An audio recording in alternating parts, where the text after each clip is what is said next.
second episode of CPTv. Choose to be 1% better. Thank you guys for watching our first episode. It was so amazing to see all of the views and also how many people shared it, and hopefully you got some sort of take homes from it and learned a little bit more. But we are just so happy to be back here a week later. Yeah, it was week flew by. So normally I think, right, we're going to be shooting Sundays, trying to do this Sundays, and then with Easter tomorrow. Seems like Easter came up really fast this year. I think amidst of everything else, but just this week in general flew by. So yeah, super excited for episode number 2, and really excited about the content that we've got today, what we'll be talking about. So. Just wanted to touch base quick about how your week was this past week. If anybody did, anything new or basically had any new habits that they were thinking about. I know we heard from a few people that they were like, hey, what was the name of that journal, or shoot me the name of that. And so we were able to sort of get that over to a few people. Joe, have you made any specific changes on your end?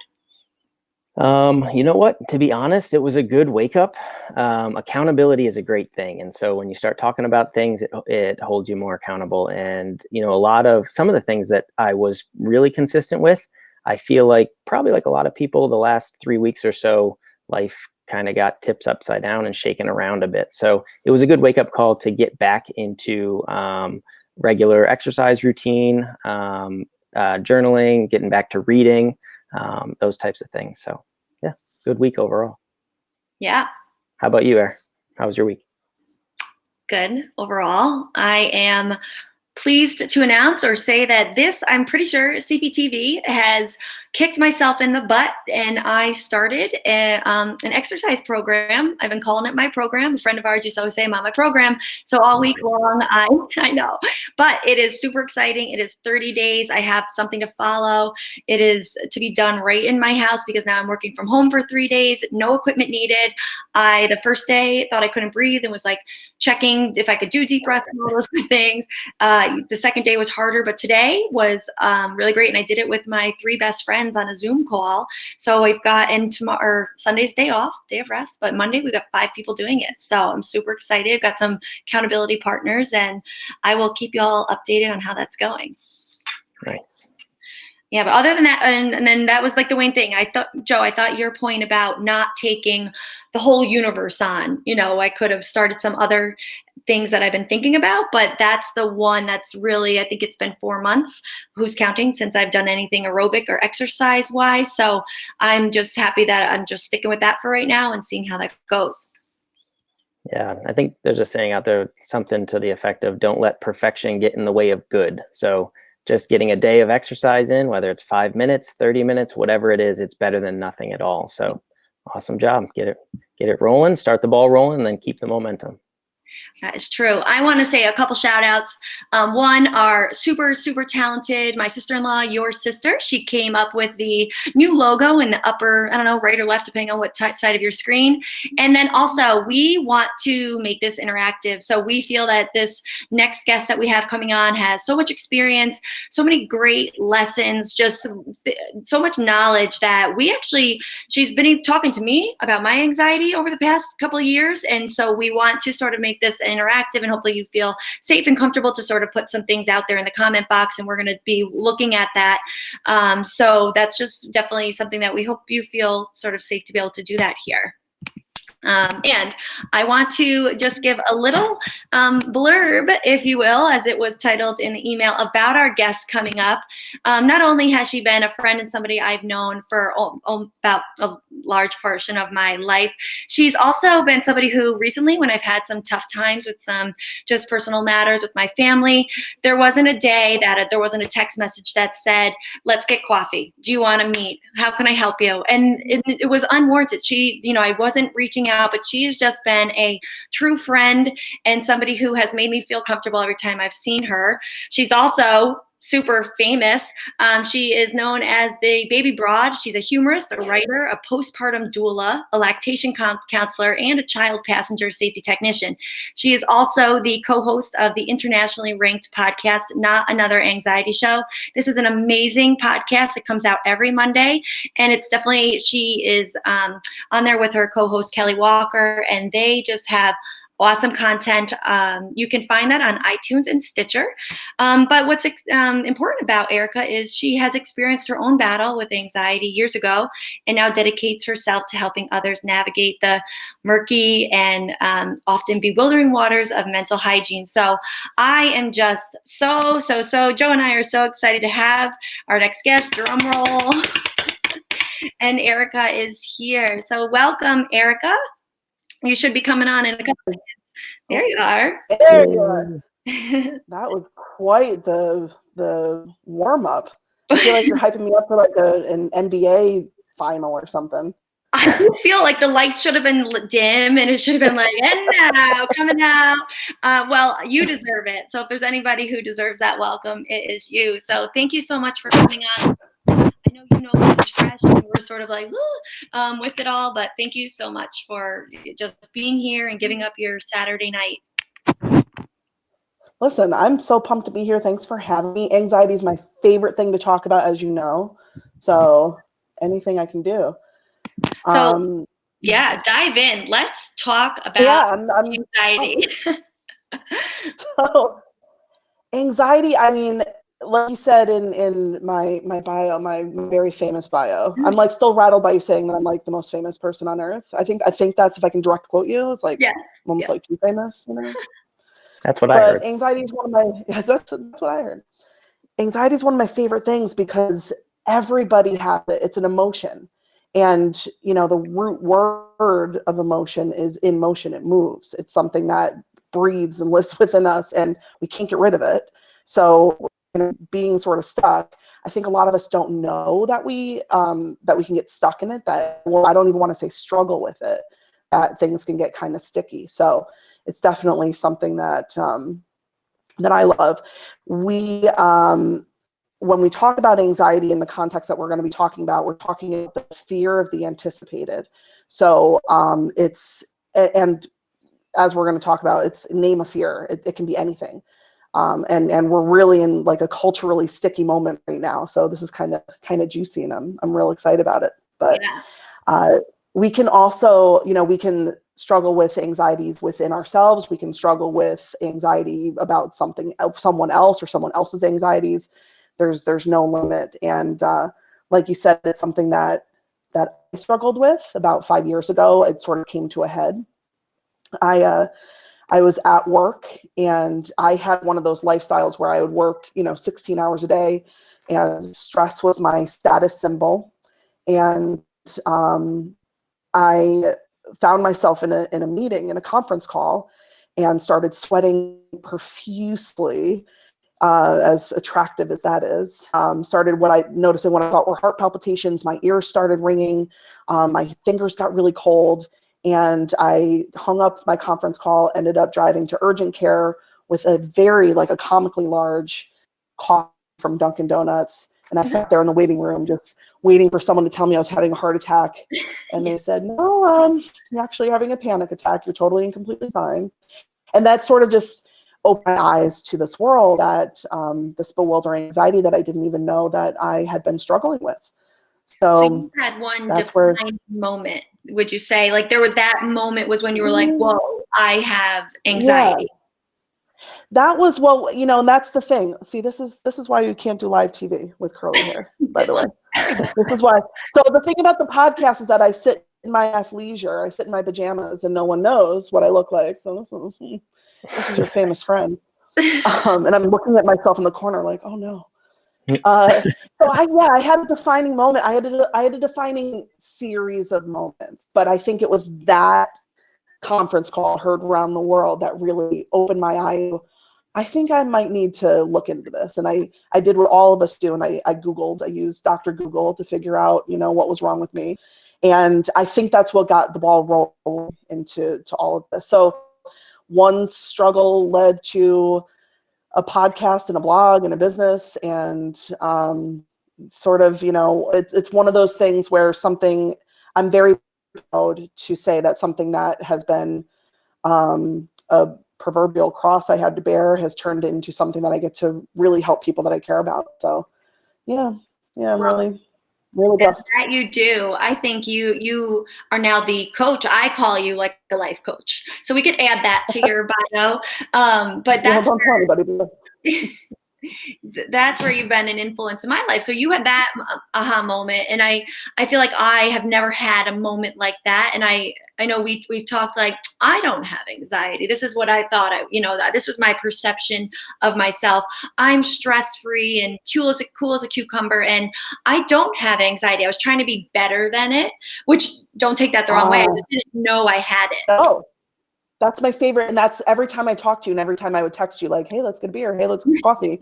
Cause I knew, I've always wanted to hear you say this, anxiety is tricky. We know what anger looks like, right? So if you think of all the emotions, and like I said, and I'll say it about 1,000 times, anxiety is an emotion. And emotion just means in motion. It moves, it changes, it's dynamic. It's, all the things that you guys have taught me about my own body. It's all those things. And with anxiety, it can take on many faces. So for me, mine was I had a lot of health anxiety. So my, when my anxiety sort of struck me in the face, if you will, and made me pay attention, and there's a great book called The Body Keeps the Score. Your body wants you to know that you need to pay attention to something. For me, it was health anxiety. So I was afraid of heart attacks. And it took me I had panic attacks in the gym, I had panic attacks and, running outside, which, these colors don't run anymore, but when I was running. But it takes many forms. It can be heartburn. It can be the chills. You can be lightheaded, knots in your stomach. A multitude of digestive issues, which I'll get into later because that's my favorite thing to talk about, is digestive issues and anxiety, because I am a classy broad. You can have a tight chest. You can find anxiety in overeating, undereating, sleeplessness, face picking. What else? Ears ringing, things like numbing. So having a couple glasses of wine every night of the week, and that is not to pick on anyone, including myself. But when you find yourself doing these behaviors over and over, cheers, girl. I felt like it's Saturday. It's totally warranted. But yeah, I get it. Okay, so what's that called? Numbing? Numbing. So that's sort of like a behavior on a behavior. But what we can find with anxiety is that, and I'm going to talk about this sort of in depth when we get there, but we form these loops, which last week, and they're so ingrained that we find ourselves even sort of following superstitions that keep what we feel like keep us in control. And it turns out it's just kind of a big illusion. But anxiety can take many forms. Wanting to overwork because, that's a little bit easier than sitting home in the silence, that kind of stuff. It can take on many forms. So yeah, mine happened to look like health anxiety was pretty clear to me, but a lot of anxiety looks different. I know, Erin, you've talked to me about some of yours, and it looks different. Absolutely. I don't know if it would be before this, just like before any discussion or mind share, I sat down and I was like, all right, let's bring some content to the conversation. And this is something, if you are watching right now, I'm going to sort of go over just a few things that, again, remember I said, I don't have anxiety, right? And then I did a little thing about an hour ago where I wrote down everything that I am anxious about. And Erica, if you don't mind, I'm going to just list them off in no particular order. I would love. I certainly we don't have enough time for you to cure me, but it's interesting. Oh, yeah, no, I would love you to read those because this is so interesting. I've never heard these before. And I did, I put a little thing in the comments here. If anybody is listening and they have any confidence or to put it out there, because I think this is one of the biggest things. We've shared several different concerns or stresses. And last week, Joe talked a lot about our circles of influence and circles of concerns. And I just wonder, like, if anybody else is out there, like myself, I'm happy to be the vulnerable one to say it. But if you're, if you have a similar stress or anxiety about one of these topics, feel free to put it in there, because not many women or men, whomever, talk about it. So just some of the things I wrote down were, my daughter, Cora, her height and weight, she's in the first percentile. So that's something that I'm worried that I'm not doing a great job with. Most recently, that I'm not being a good kindergarten teacher for Dominic. Also, our business surviving through COVID. Something that's always there is my cancer returning. And another thing is if Joe is overworking throughout the past 5 years. Another constant one. And then just a funny one is if Joe and I could do the TikTok koala bear challenge. I wonder if that would be something that we could ever do. I don't know what that is. I have no idea. I'm not sure what TikTok is, actually. So. My number one anxiety is TikTok. Yeah. So there's some major nuggets there, but I feel like they rolled off my tongue in 4 seconds on my paper. If anybody else can say they're there too, please tell me I'm not alone. So what I love about doing this, one, it was probably frustratingly easy to come up with a list of things that you're, the anticipatory fear, right? Yeah. You're worried about Cora, you're worried about Joe, you're worried about everything under the sun because you can't control it. You don't know what's going to happen. You're totally anticipating this thing, whatever the thing is. And the other thing is, even just speaking these things out loud, even just writing them out loud, gets them out of that fear center of your brain. It's incredibly vulnerable, and vulnerability. And listen, I'm a huge Brene Brown fan. I could go on. We could have a whole nother show about Brene Brown. But Perfect. The cure to a lot of this, and I'm going to say this a lot, there isn't a cure. There isn't one cure. So I couldn't cure you even if I wanted to. But this gets it out of the dark, and it is so, so helpful. It's one of the, and I hope I'm allowed to say this, it's one of the most badass things you can do, is just naming these things. I already feel better. You guys know me too well. You know me too well that's like, G-rated for sure. So would it be okay if I kind of talk about, how anxiety works in our body and absolutely. So Joe, thanks for keeping that. Bessel Vandal, that's the book I was talking about. The Body Keeps the Score. It's an awesome book. I'm not the best reader, and one of what I didn't know about my anxiety is that I've had this. It's name a reason you have it. You're raised with it. You're born with it. Who knows? I'm no doctor. I have a degree in political science, so you guys tell me. But I thought I had a learning disability growing up, and it turns out I was just really anxious. I was bad at taking tests. I'm not a very fast reader, so I listened to a lot of books. And I loved that book. So check it out. So the way anxiety works, it's meant to be there. So, especially 10,000 years ago when you're being eaten by a tiger, your amygdala, the little fear center in your brain, and I don't know, I'm pointing to the back of my hair, my very big hair. Don't know where it is in your brain, somewhere back there, right? It's meant to fire up when something dangerous is about to happen, when there's a threat. So, tiger comes at your little hut 10,000 years ago or whatever, you're meant to have a response to that, right? You're going to fight, you're going to flee, or you're going to freeze. And right now, our tigers in this modern age are not, as, what do I want to say? Real.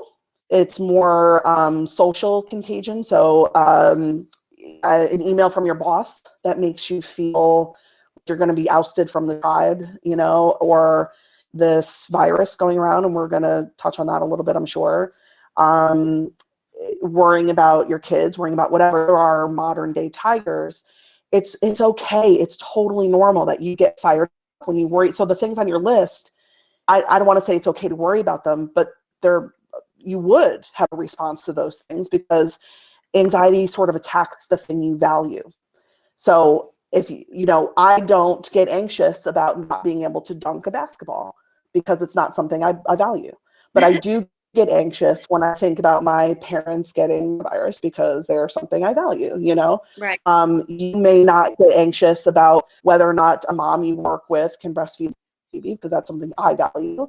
You would get worried about whether or not I can swim laps because I had a, you know, shoulder injury, which I have to say Troy T has definitely fixed.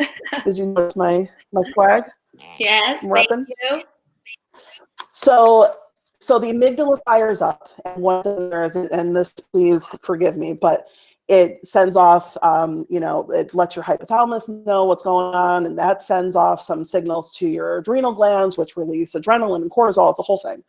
And listen to our podcast because my co-host is actually a nerd, and she goes far more in depth into that. So, but adrenaline and cortisol, the cortisol is a stress hormone, and that's totally fine in short bursts. The problem we have now is that we're living in this chronic state of being keyed up. So where adrenaline and cortisol were meant to run through you, that emotion, that in motion, it was meant to run through you. So if you're being chased by a tiger, it's supposed to dilate your eyes so you take in more light. It's supposed to pull the blood and into your torso, thicken it to promote clotting. That's why your hands get tingly and cold. It's meant to eliminate digestion, the digest sacs, which sometimes we get the nervous poops. And then it's supposed to shut down digestion. So if you get nervous and then you have a big meal, you feel like you have a rock in your stomach and you get indigestion. And then for me, I would get what I thought were heart palpitations, but I was actually having a jumpy esophagus. All those things are intentional. What your body's meant to do when we have a stressful situation, like, I don't know, going live in front of Facebook for the first time ever.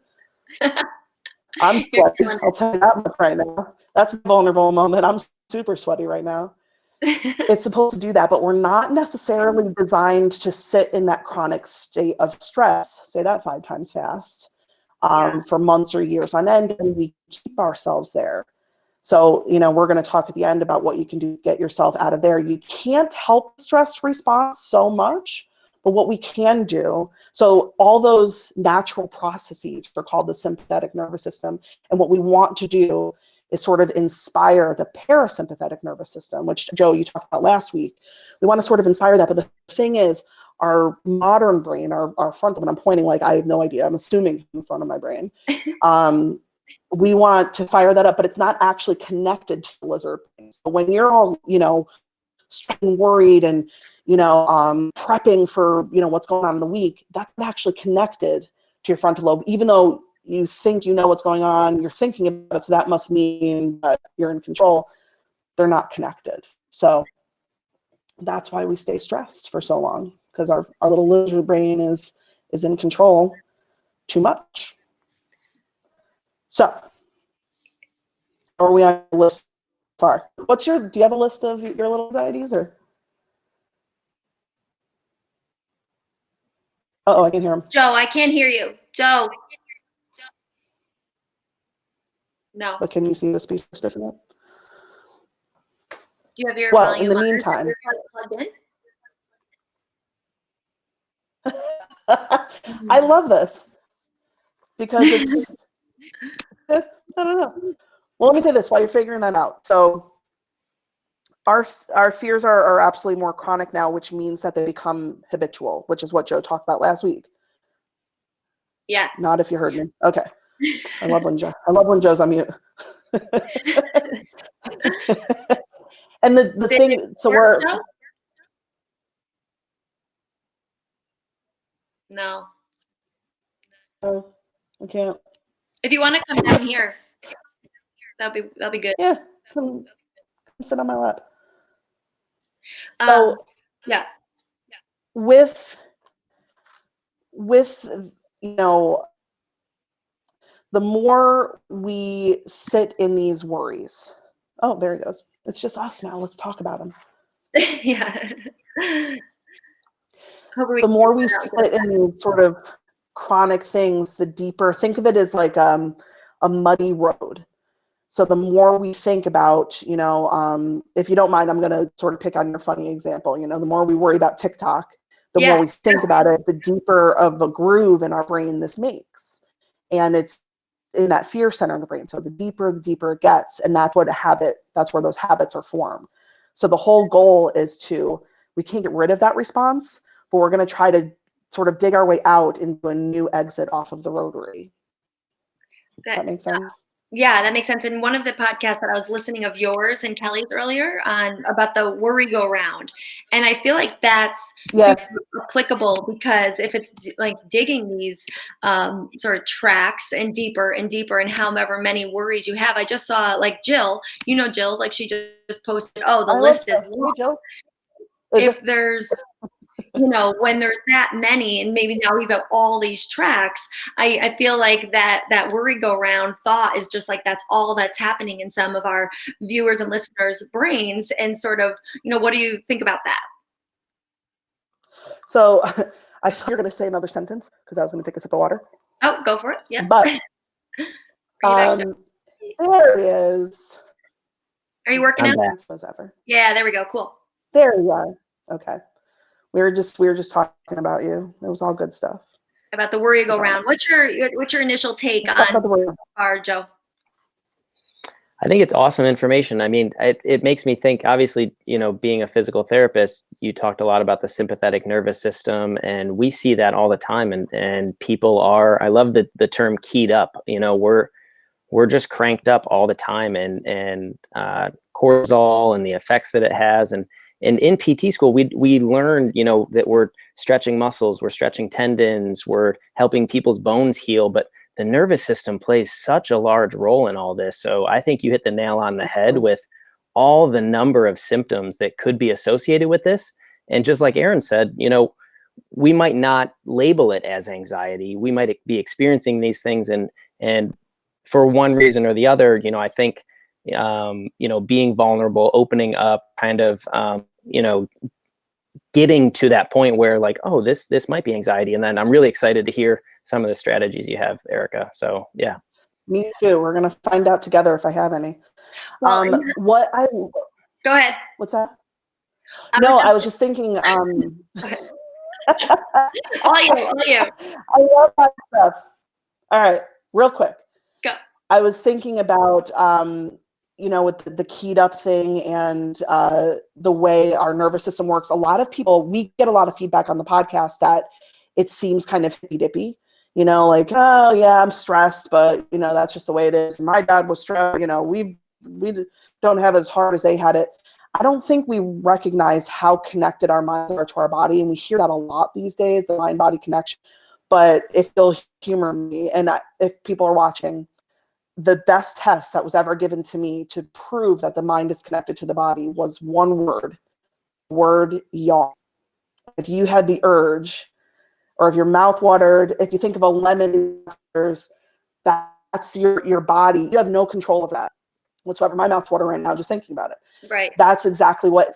So when you're chronically in the stress, body tenses because your brain's telling it to, and that's where you get neck pain, you get back pain, you get you guys even talking about stress was pain. I couldn't believe it. My neck's tight, my shoulder hurts. What are you talking about? We talked at length about is this stress? Is it an injury? What is it? So I would be curious to know. I know you can't ever tell me, but I'm curious to know how many patients you have that have stress-related pain, and anxiety-related pain, and to release the parasympathetic nervous system to do its job.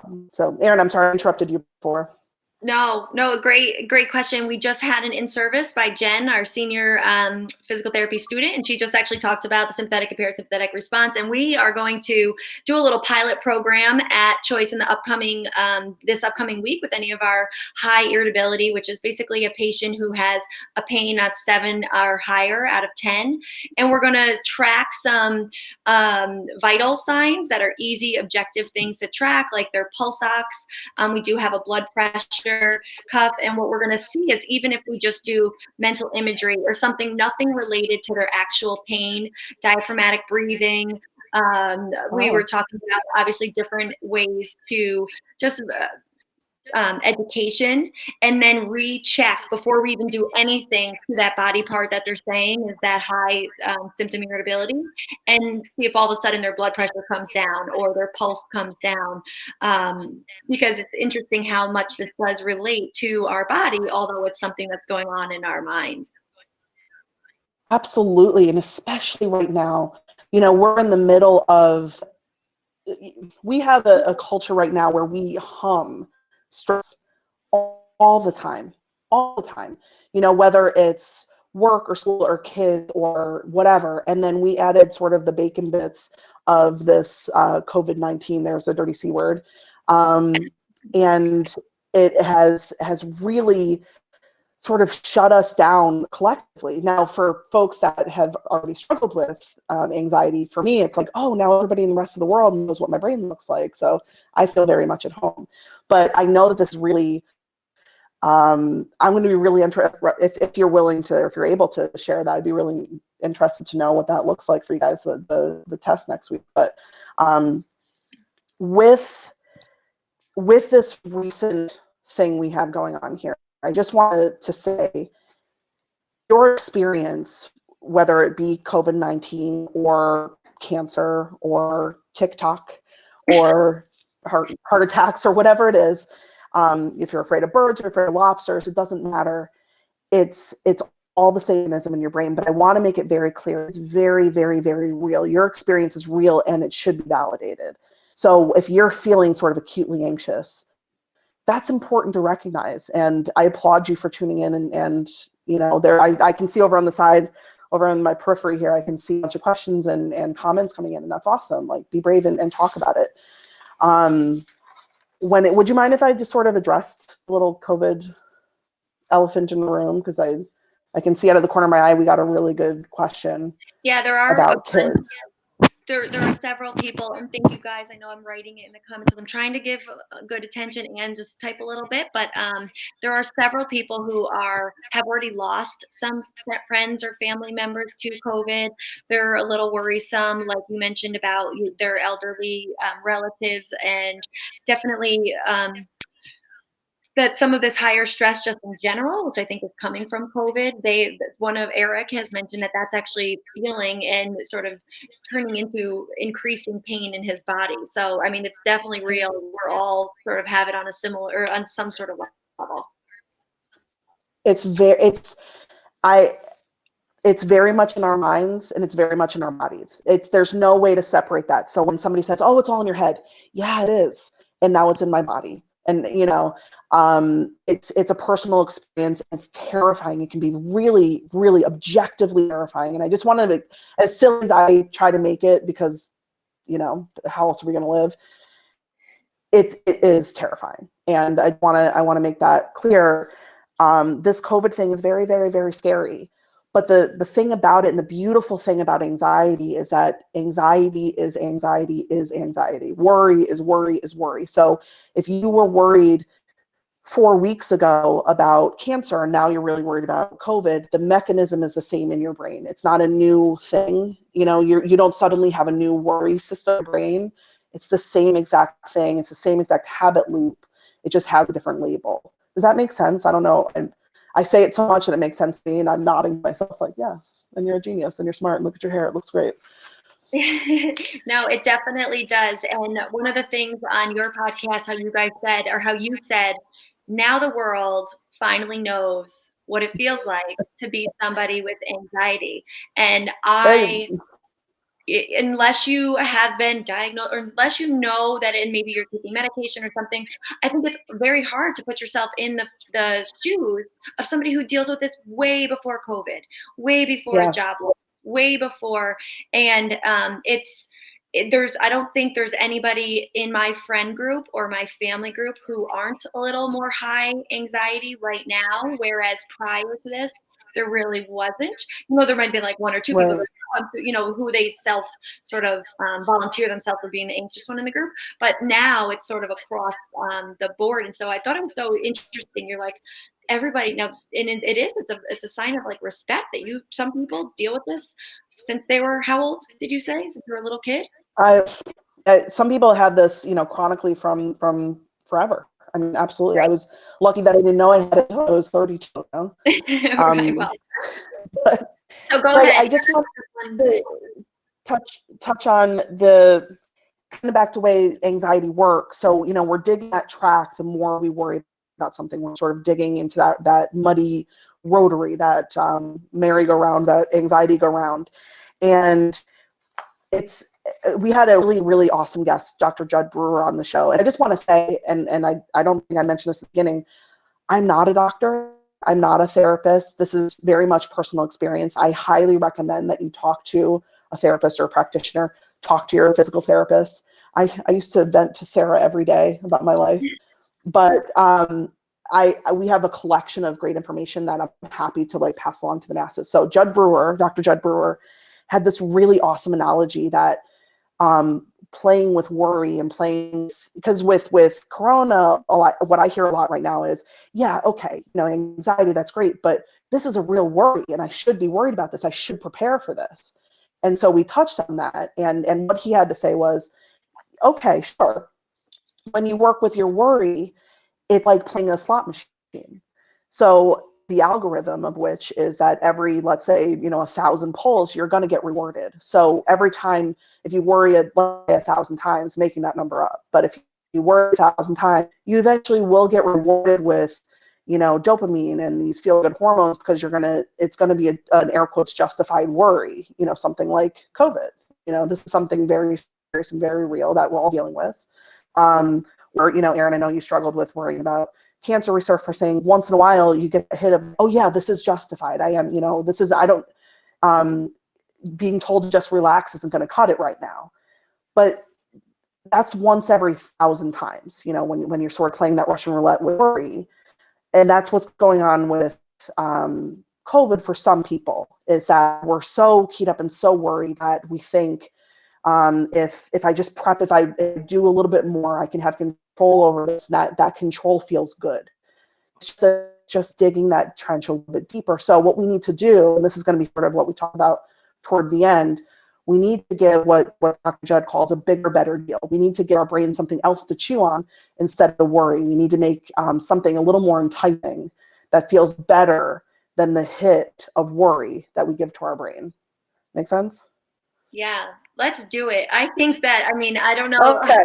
I think that I'm just looking mindful of the time, and I know a lot of our folks who are sticking with us through this. I think we're, you know, some of those strategies and ways to, like you just mentioned it, sort of how to direct your attention. So I guess what would you say to several of these people? I don't know. I mean, we will go, you know, we can go through it. And again, thank you guys so much, but there are so many different things on here that are real, you know, very personal to themselves, but also it seems like there's a similar bond, like a similar anxiety that's on here too. So what would you say first and foremost for, you know, ways to start addressing this? Okay, so the good news is that everybody has this. The bad news is that there isn't a magic pill. So there isn't, you know, Xanax only goes so far, antidepressants only go so far. And again, I am not a practitioner. I don't want to discourage anyone from, you know, exploring those options. But at the end of the day, this is sort of a human emotion. It's chronic.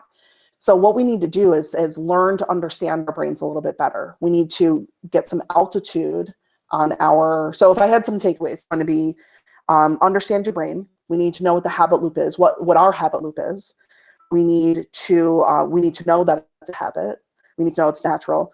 We need to get some altitude on it. We need to be able to reframe and say, okay, this is just one experience in a lifetime of experiences here.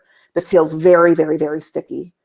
You know, can I get a bird's eye view on this if I can? And one tiny example of this is if you're sitting in a pool and you're holding one of those big multicolored beach balls, if you're holding it up too close to your face, you can only see one color, right?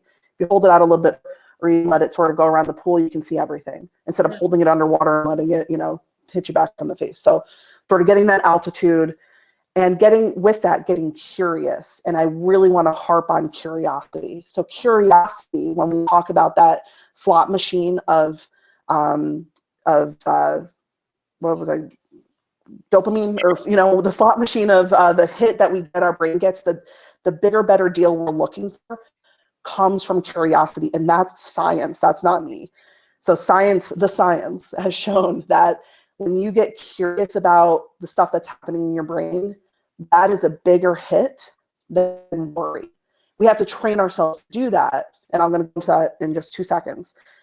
Then after curiosity, you want to figure out your value. So again, I don't value being an NBA player, but oh man, I'm really worried about my parents getting this virus. Oh man, why does this feel so sticky?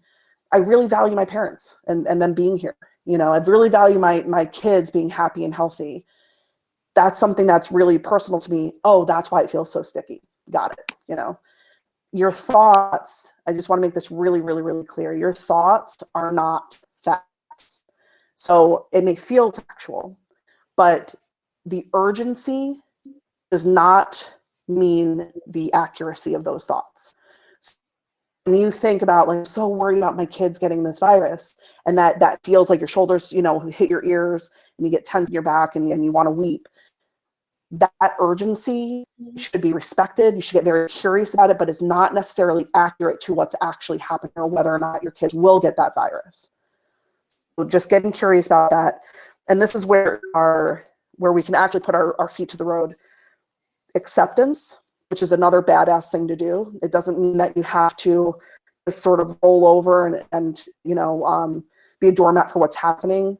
When I say acceptance, I mean it's sort of a passive attentiveness. It's almost like sitting next to a bad wedding guest. Have you ever gone to a wedding and you sit next to somebody and they're sort of, you know, you don't know them that well. It's like a friend of a friend of a friend, and you get stuck next to them at a table and they're drunk and they're awful. Think of your anxiety as that person. You're eventually they're going to move somewhere else and start dancing.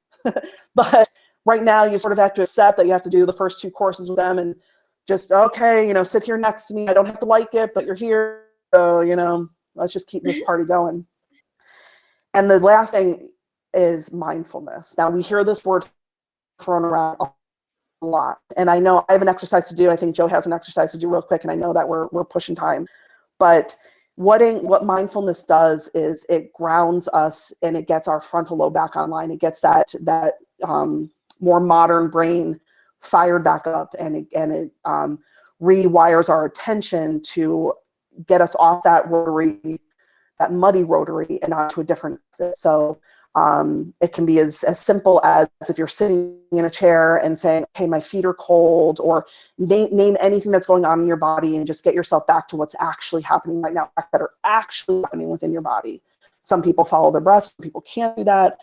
There's no shortage of mindfulness exercises. I'm happy to provide some if anybody wants to get me, or, you know, you can Google a million of them. But yeah, I mean, I have a couple. Joe, did you want to do yours first? Because I'm kind of excited to know what your mindfulness exercises. Yeah, before we do that, I just want to you sort of ran through those, and those to me. I know. I'm looking at the clock. That's okay. Yeah, pretend the clock's not there, because I think this is one of the most important things. I remember through PT school, they would teach us all about the body and the brain and what it did, and then not so much about how to treat it. And they were like, you don't need to know how to treat it. If you know about what it does, then the treatment will just come. And for me, I was someone who was like, no, tell me what to do.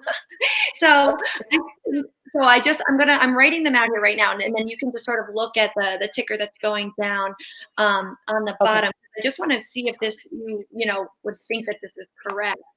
Okay, hold on one second. Just one last thing. So managing anxiety is a great way to say that. We're working with it. You're never going to get rid of it. It's like saying I want to get rid of sadness altogether. You can't have a full, healthy, happy, emotionally stable life without having all of these play together. So you will have anxiety sometimes. It's whether or not we get stuck in it. It's whether or not it's what you do with it, not whether you have it. So when somebody says, I have anxiety, well, I know everybody does, you know. Accept your anxiety. Be mindful. I'm reading it as fast as I can. I feel like I'm watching CNN. Get curious. If you take away nothing else, I would say 2 things. What do you value? Get curious about that. Why does this feel so sticky? You know, what does this feel like in my body? And one of my favorite things to do when I first was struggling with this, I would sit very still, and I was really, really bad at meditating, still really bad at it. I would look at an itch. I would sort of like, if I had an itch on my nose, I would sort of like pay attention to it. Well, that hurts, and that's really frustrating. And I would try to get really curious about it. Why is this happening to me? This is the worst itch that's ever happened to anyone. And then before you knew it, if I sort of accepted it, like, all right, it's happening, this whole exercise will be seconds, it would move. And then I'd have an itch over on the side of my nose. It just, the more curious you get, and the more you sort of just look at it like, huh, almost like cars passing on the road, like, oh yeah, that worry is happening. Okay, I need to jump in front of every single thing that comes across my brain, because thoughts aren't facts. It's not, it's something we're anticipating. Is it's it helpful? Word. Is it helpful to talk with somebody about it? Like, do you actually, because I think a lot of people internalize it. So are you supposed to like break down and be curious, be like, Joe, I'm worried that you work very hard. We'll take one of the easier ones of point of view, and then break that. I mean, because I know obviously after we communicate, I feel better. And so, but would you recommend that people find somebody to talk about this with, or? Yeah. Well, first of all, I recommend listening to our podcast, Not Another Anxiety Show, on iTunes, Stitcher. Thank you so much. I absolutely do. And one of the hardest and scariest things I ever did was reach out to my family and friends and say, I don't really understand this, but I know it's sticky for me. And so, Erin, what I would do now is, if that was the one thing you wanted to talk to Joe about, say, I need to have a conversation and I need to feel safe because this feels really like intense and I want to cry about it. I want to say, like, please stop working so hard, but I'm putting my stuff on you. Like, this feels really sticky for me for some reason. I feel like this feels very urgent, and this feels very much like up here in my throat. Like, we do one of these things when we're feeling really anxious, sort of clam up. And it feels, so instead of just putting your worry on him, I would say, this just feels really intense for me. It feels really, really sticky. I feel like I'm stuck in the mud. I just sort of want to like flesh this out. And maybe Joe isn't the safe person to talk to. I mean, Joe is an incredibly safe person, but sometimes people we're closest to, Joe's like, sometimes the people we're closest to are really hard to talk to about these things. So it's okay to go to your best friend. It's okay to go to a coach. It's okay to go to a therapist and say, this feels really icky. I need some strategies. I need to flesh out some words to use to this person I care about. If you're really worried about your parents, like I am, I don't know how to address this with them. So, I'm going to go to my best friend, or go to you guys, or, and talk about, boy, this feels sticky. I'm really curious. Why does this feel so sticky? I feel really curious about this. And that curiosity, just even saying the word curious out loud and sort of questioning it, gets out of that urgent fear-based system. Your frontal lobe comes back online, and then you can get effectively. Awesome. I think that your point, and hopefully we captured your sort of treatment philosophies, and trying to align them for what is really going on, making sure that what your anxiety is about something that you value, which that typically it is, accepting it, being curious and talking it through. Joe, do you have anything that you want, before we do the mindfulness activities, is there anything that you sort of wanted to go over? Being playing football, most of my life growing up, a lot of this conversation. So there's a quote that's on the background of my computer, and it's from Lou Holtz. So coach of Notre Dame, a famous college football coach. And the quote is, "It's not the load that breaks you down, but it's how you carry it." And I thought it was pretty cool. Yeah, because a lot of this stuff that we're talking about is like, the load's there. Like, we're going to shoulder it. Like, we have kids, like core's not going away. So like, how are we going to deal with this? Joe's not going to stop working. Like, how are we going to deal with this?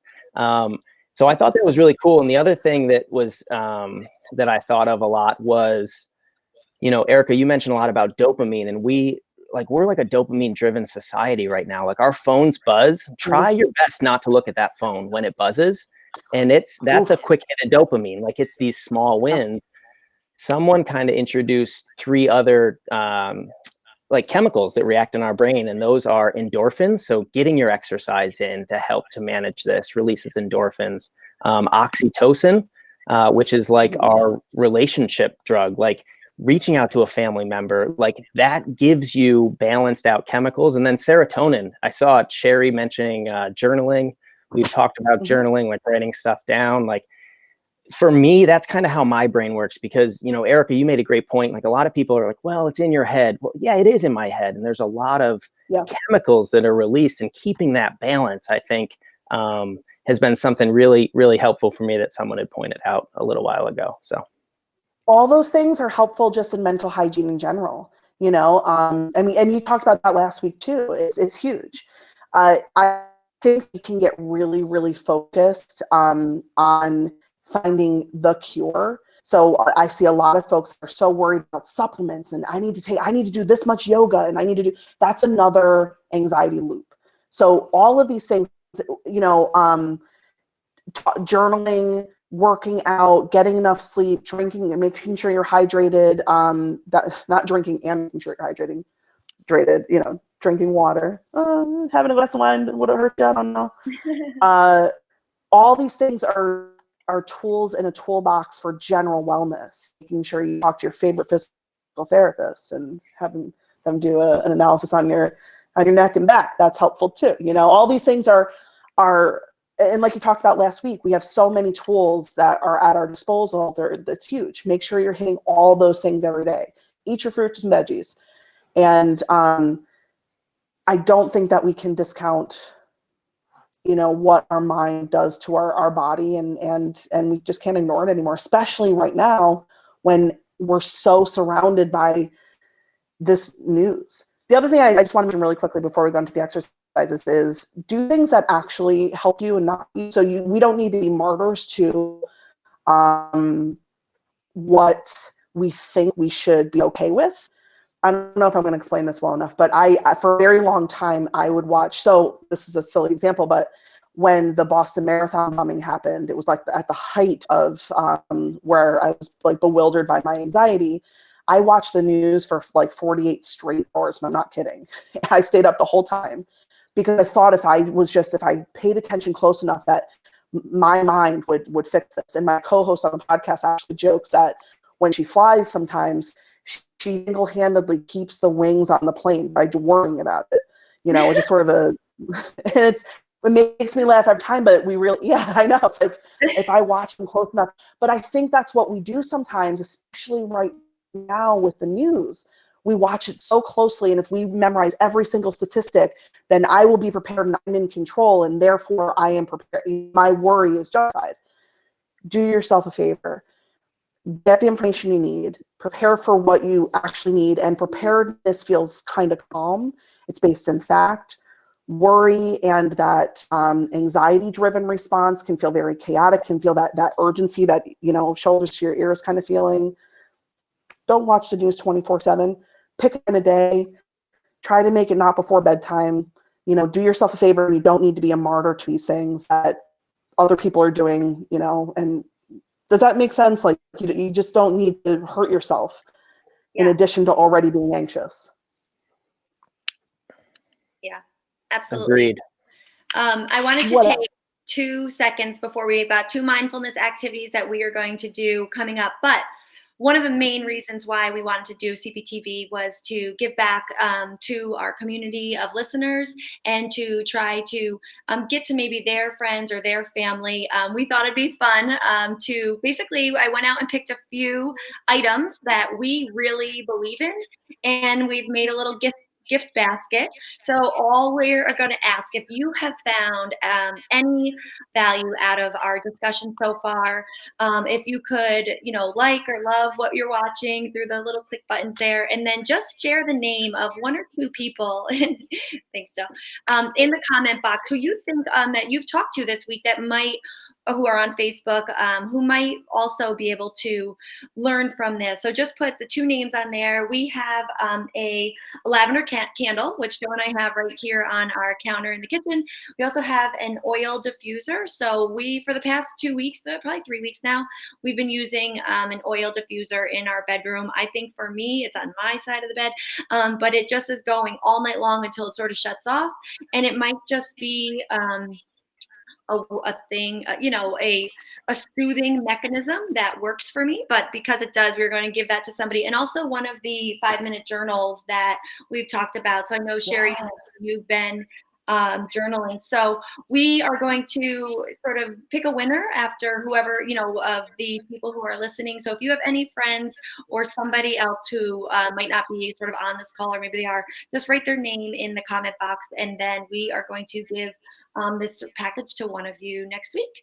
And if you are not local, we're going to Amazon all 3 things to you wherever you are. So thank you guys so much for watching so far, and hopefully if you feel we're helpful, we can sort of share this with your friends as well.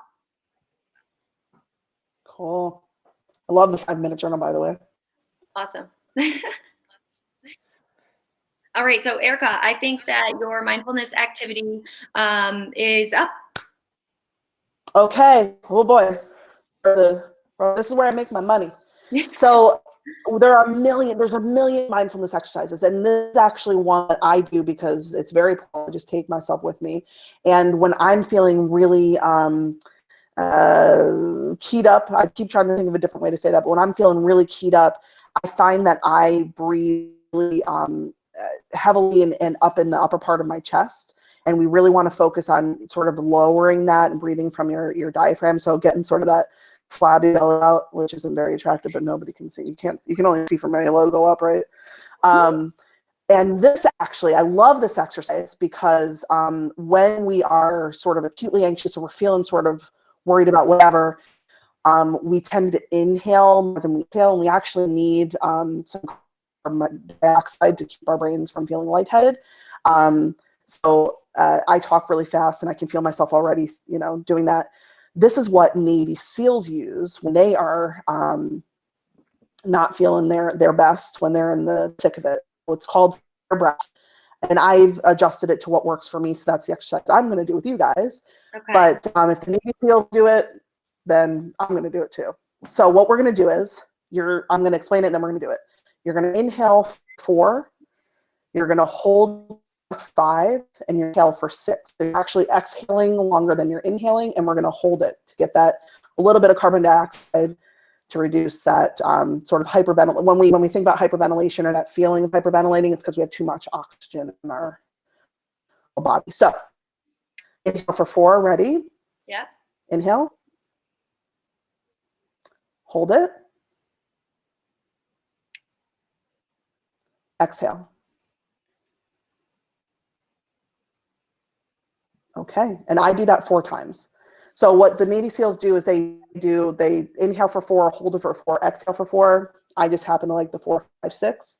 I mean, do it as many times as you need, but it's something that if you do that a few times, you can feel your body sort of relax. It brings your parasympathetic nervous system back online. Your vagus nerve, which runs through your whole body, relaxes, and yeah, you feel like $1 million. Thank you. $2 million. $2 million. $2 million. All right, and I think Joe had one better than that. So I like that one because that's really useful throughout the day. The one that was presented to me a little while ago was more of like a mindset one. And so what you're going to do is you've got 15 seconds. I'll keep the clock. Everybody that's still on, participate. So you've got 15 seconds. Look around the room and count all of the black things that you can find. So go ahead.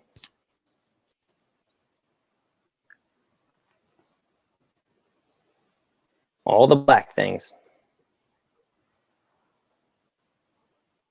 5, 4, 3, 2, 1. Go ahead and close your eyes. No peeking. All right. Oh. Eyes closed. In your head, start listing off all the black things that you remember. Go ahead, Erica. The cap to my water bottle, my own hair, the mouth of a picture on my wall, a frame, my remote, my soul, my soul, a pen. Perfect. Keep your eyes closed. Keep your eyes closed. Oh, yeah, yeah. All right, now go ahead and name all the red things that are in your room. What? My personality. So the point is The point is a lot of this stuff is put into our face, especially during negative times when we're presented with negative circumstances. Those things become the forefront, and it's what we focus on. A lot of what you talked about in the news.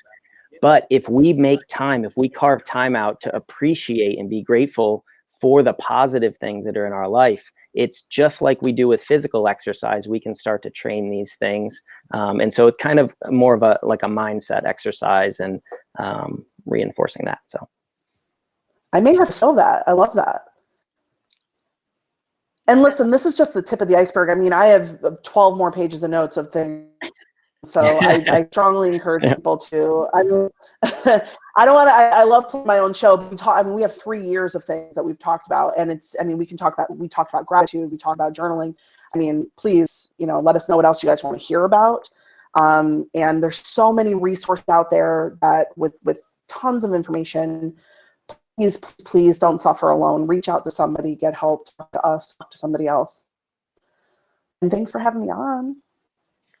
Thank you, Erica. I know somebody mentioned, make sure you put her name down at the bottom. You have so much knowledge. Thank you for breaking down anxiety for us. One little thing that Joe does and we do in our family at the end of the day, especially if somebody had a bad day, was to try to go over the 3 great things that happened to you that day. So if at all, easy activity as well. I feel like we got a deep breathing. Like I think I passed out there for a second. That was great. And literally. And then that's just another way. I know Joe does it with some of his family members who are on the phone. If somebody's like, oh, I had a tough day. I think that all of these things, facing the facts, knowing that it's just thought and not, knowing, accepting what you're feeling. There are so many amazing pearls that you dropped tonight. And to know that we're not alone. I mean, look at the column on the right side on my screen. People have similar thoughts, similar issues.